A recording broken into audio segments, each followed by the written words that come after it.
to the Hula Hoop Fit 366 YouTube channel. It is your girl, Natasha M. Dapparel, aka Tashii Moto. Thank you for being here. If you are here live, hi. If not, catch you in the replay. Today is day 285 out of 366 days of hula hooping at least 16 minutes. We get right into the breathing instruction today.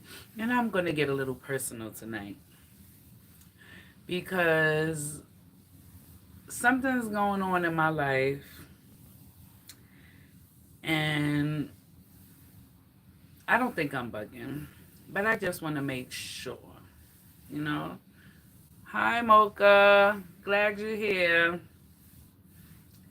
Today is day 285 out of 366. Yay! We got like 80 something days left to go, and it's going to go by like that. So we're getting our breathing and our stretching on right now, and then we're going to hula hoop. Thank you so much for tuning in tonight. Guys, I am in a dilemma right now and in a pickle. So I am in a relationship. I'm married. I have known my husband since 1995, and we became friends and boyfriend and girlfriend, and then back to friends.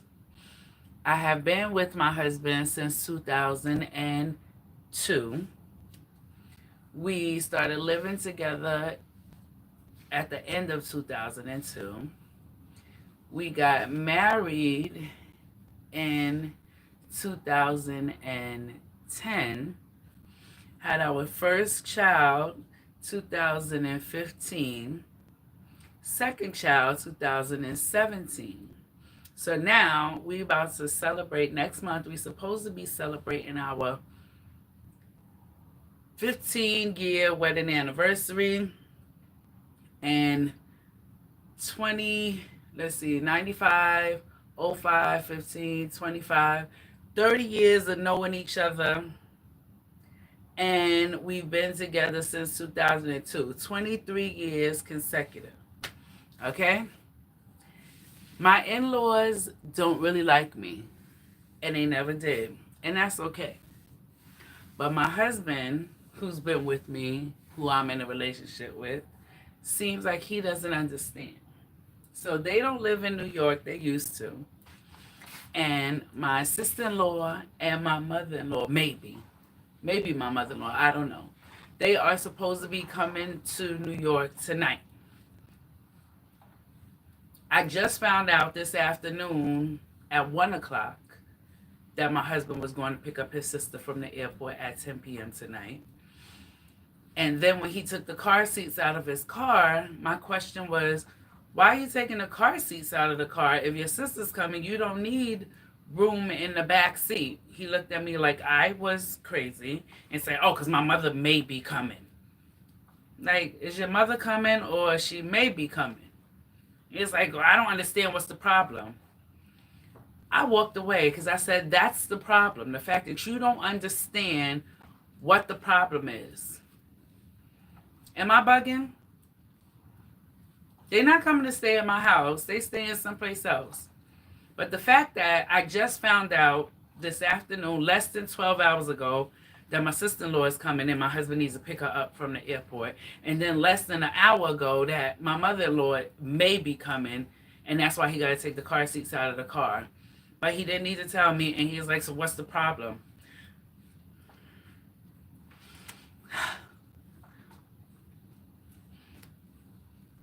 I don't believe in no Tom Cruise. I believe in God, the Father, the Son, and the Holy Ghost. Okay? Boom, thank you for being here. Stupid stop motion. I'm not sure what that's about, but thank you for being here. So people, please let me know, because I keep a lot of the stuff going on in my marriage to myself, because a lot of times people are like, oh, nobody wants to hear, you need to keep it to yourself. But let me tell you, it's bothering me keeping it to myself. Hi, Camden.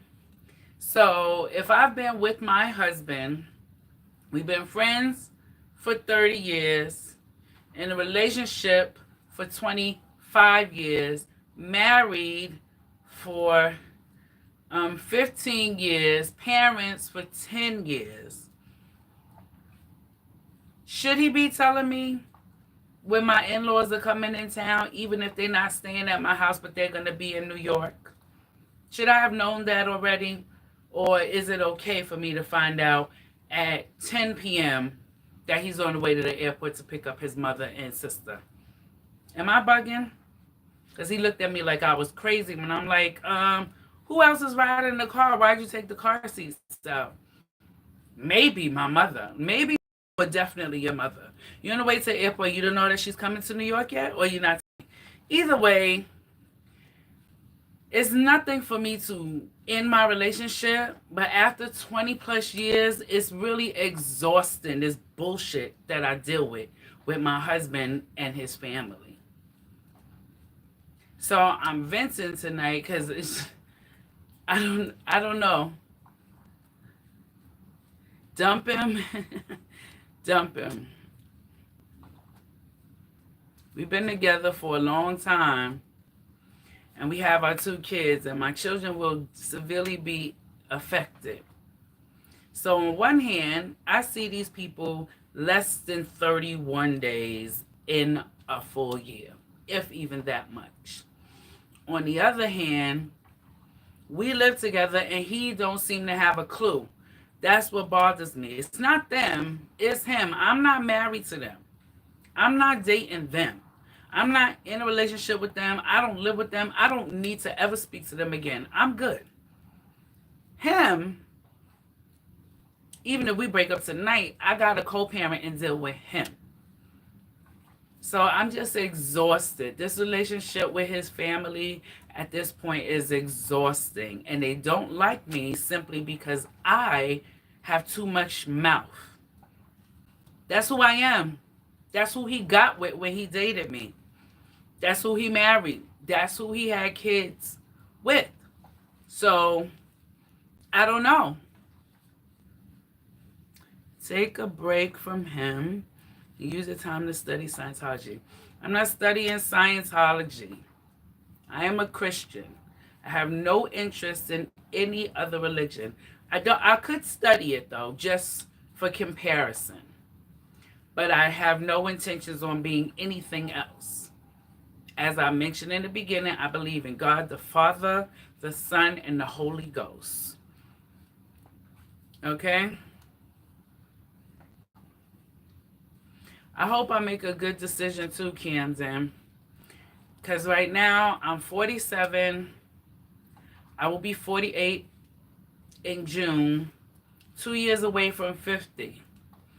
And so my rationale right now is we have known each other since we were 18 years old. And from 18 to 48, it's kind of feeling like we was just supposed to have the kids, because I can't understand what the problem is, and I have so many other things to worry about that I can't, outside of this live today, I kind of gotta, but I'm feeling some type of way. That's why I brought it up. That is a long time. And so I'm not sure.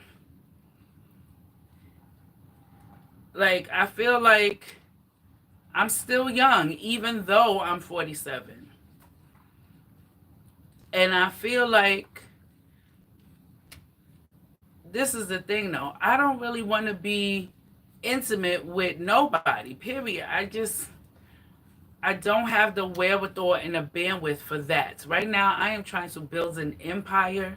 I'm trying to get everybody in the hula hoop with me. I'm trying to collaborate with all these small business owners that I know, and we all need funding and we don't qualify. And I am trying to get my own funding so I can help myself and those around me, and leave a legacy for my children that I wasn't able to have until later on in life.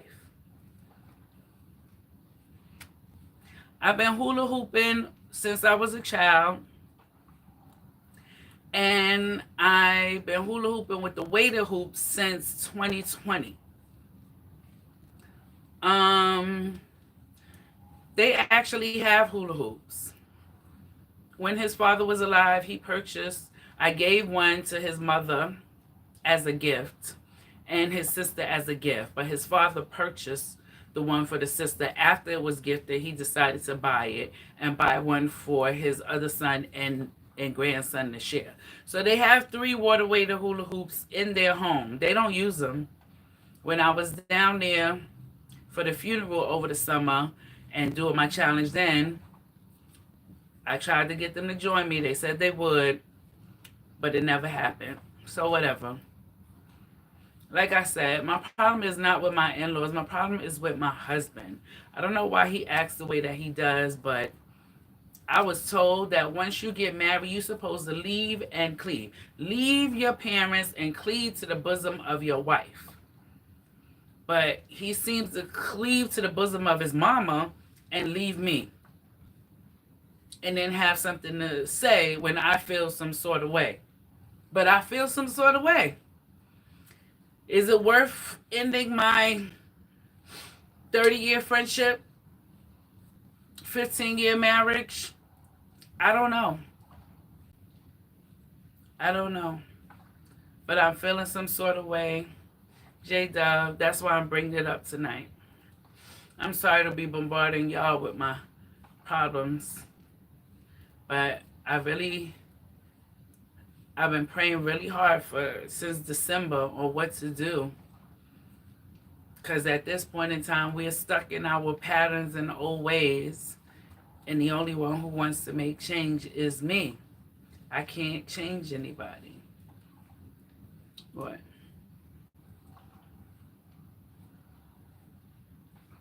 No, I'm not. I'm from New York. I was born and raised in the Bronx and lived half of my life in Harlem, which I am right now. I've never been to Texas, although I would love to go.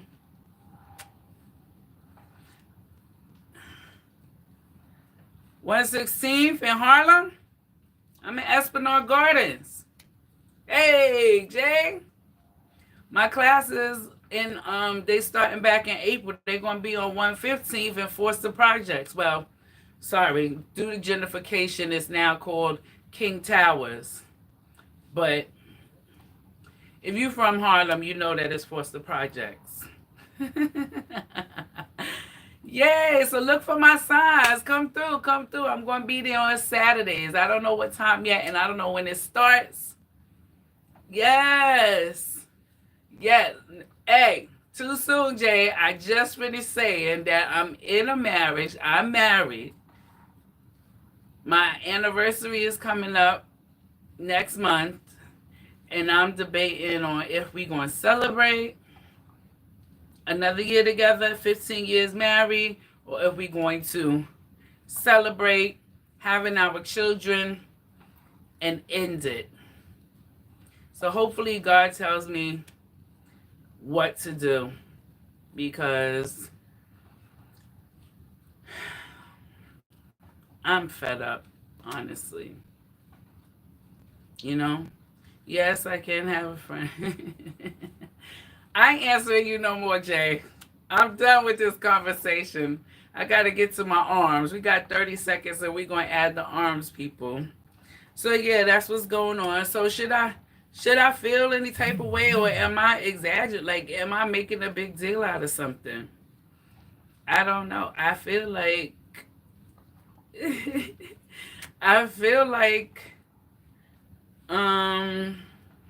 it's a big deal to me, because it's happened one time too many. Not this particular situation, but other situations dealing with this people and me feeling like I'm on the outside looking in when everybody else, including my kids, is supposed to be on the outside looking in, because we supposed to be one. Last I heard, we was one. So when we're not one, and you're okay with not being one and putting anybody and everybody over me, including people who don't like me, whether they related to you or not, make me feel some type of way. And now I guess my wisdom is kicking in, and the stuff that I tolerated when I was 19, 29, and 39, I don't want to tolerate it anymore. I feel like at this point it's unfair, and life really is too short. At this point, I have more days behind me than I have ahead of me. The average life expectancy in my family is 85. So if I'm 47, you do the math. I pretty much got 38 years left or so, unless I live longer. I prayed when I was a child that I lived to be 110 or 16 years old. I did. I said, Lord, let me live to be that old and healthy. I want to see what's going on in the world at that time. I want to see my grandkids and my children if I have any. And I meant that. And there are people on this earth that live that long. So hopefully I can. Oh my goodness. Oh my goodness. Listen, this is my happy place. I'm so glad that even though I'm a petite person, I did have a little bit of a fupa after I had both of my kids. My youngest child is 7, and I've been hooping daily for a little over 2 years. And look, my stomach, ew, and this hoop is cold, but look, my stomach is relatively flat. Now we working on this little, my triceps. These little jiggly puffs, they gotta go. I need them gone. By the end of 2025, I'm trying to have the best shape and body that I ever had in my life. From eating right, from exercising daily, and from not dealing with no BS from nobody.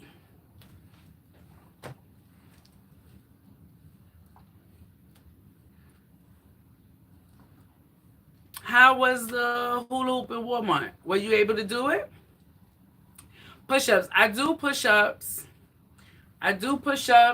I also do a lot of, arm spinning and toning like this. I do planks as well. I lift weights. But I'm going to start using my kettlebell a little bit more. Hey! Let's see, what does that say? Sequinda sign. Hey! Yeah. Listen, and that's another thing. Me and my sister-in-law, my brother's girlfriend, had a talk earlier today about the yin and yang factor of my husband and myself.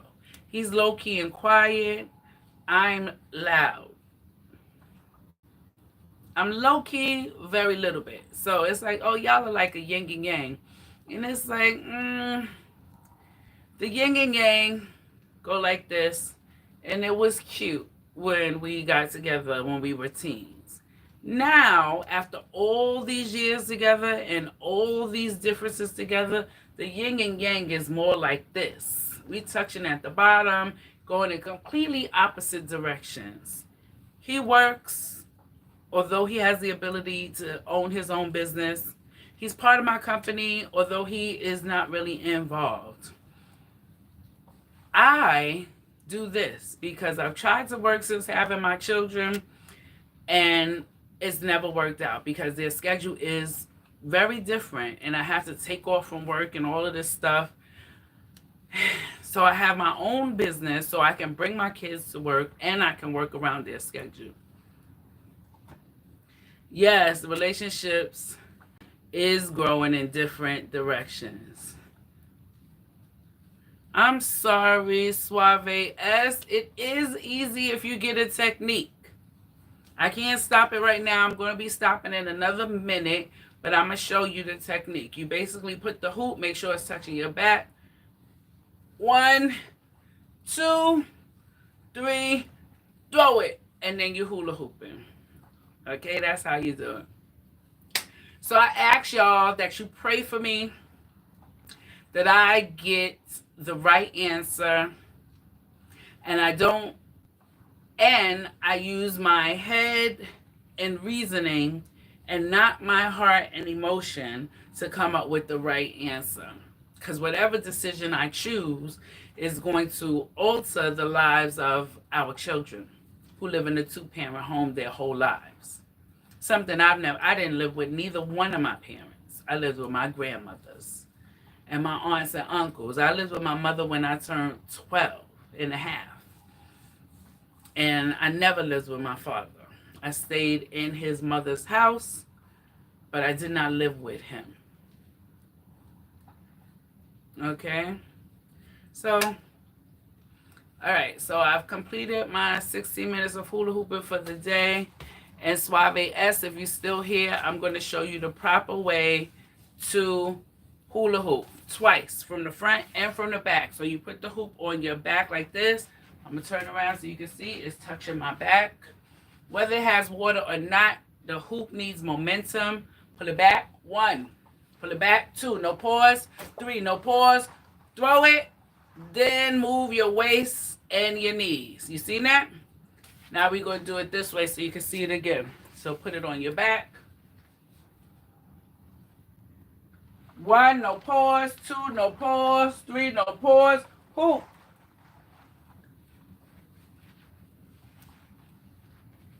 Seen it?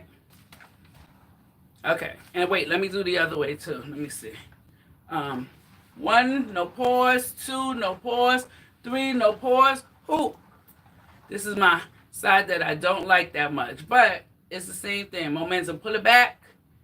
It literally feels like somebody snatching my waist when I go in that direction. Okay.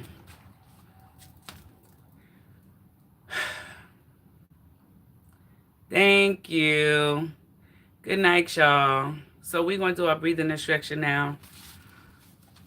Okay. 5, 4, 3, 2, 1. That's a good stretch. 5, 4, 3, 2, 1. Thank y'all for listening, because I really needed to get this off my chest. When I try to talk to my husband about how I feel about this situation, he dismisses me and it turns into an argument. But I need to be heard because I feel a certain way about these movements. And that's another thing. My feelings can't be dismissed. Whether you're doing it on purpose or not, I feel a certain way that needs to be acknowledged. You know what I mean? 5, 4, 3, 2, 1. 5, 4, 3, 2, 1. Shake it, shake it, shake it. Shake it, shake it, shake it. Shake it, shake it, shake it. Shake it, shake it, shake it. Shake it, shake it, shake it. One more again. Shake it, shake it, shake it. Shake it, shake it, shake it. Shake it, shake it, shake it. Shake it, shake it, shake it. Shake it, shake it, shake it. Yes, great workout. Thank you. Thank you so much. I hope you take my advice, and the next time you guys try to hula hoop, no matter what type of hula hoop you have, you need some momentum. Let the hula hoop go around your body one full time, and then you hula hoop. That's how you keep it going. So thank you again for tuning in tonight, day 285 out of 366. Love yourself, people, because then and only then can you give and receive love properly. Lead by example, the right example, because it's the right thing to do. And finally, believe in yourself. That's right. Believe in yourself. Thank you. I believe in you. God believes in you. Now you believe in you. And we're going to start right now. Let's give yourself a hug. Yes, give yourself a hug. Cross some arms. Hold on tight. Squeeze. Say I love you. Cross some arms. I love you. Peace and blessings, y'all. Good night.